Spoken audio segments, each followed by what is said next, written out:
J'ai participé à toutes les manifestations depuis le début du conflit pour qu'on arrête de massacrer les Palestiniens, de la même façon que je manifeste depuis extrêmement longtemps pour le droit des Palestiniens à disposer d'une terre et à l'autodétermination.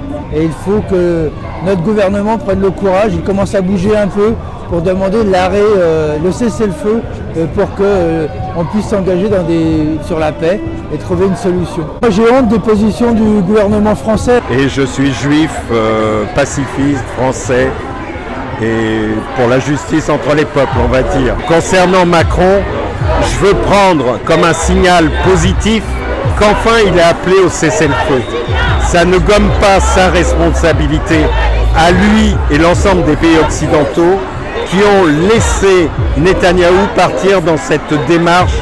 Il avait de toute façon, Netanyahou a cet objectif depuis longtemps.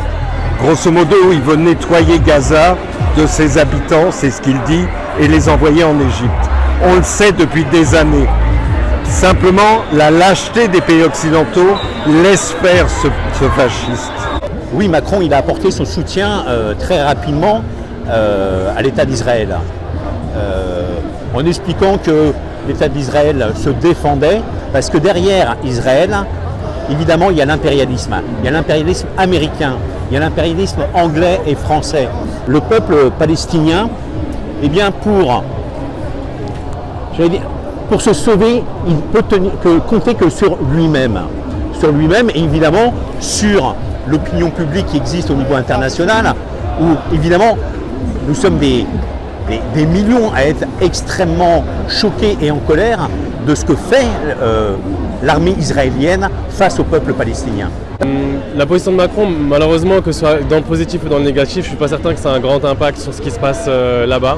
C'est sûr que la position initiale de Macron, qui a encouragé entre guillemets Israël à continuer à faire une intervention armée, ça n'a pas aidé à faciliter la situation. Le fait qu'aujourd'hui il appelle à un cessez-le-feu, on a l'espoir que ça soit une pièce parmi toutes les pièces qu'il faut faire pour qu'on aboutisse à quelque chose. Si on est là aujourd'hui, c'est qu'on a l'espoir que ça apporte quelque chose quand même. Je pense que clairement il doit voir que l'opinion publique ici en France elle n'est pas en accord avec sa position initiale. Je pense que c'est pour ça qu'il revoit aussi sa position.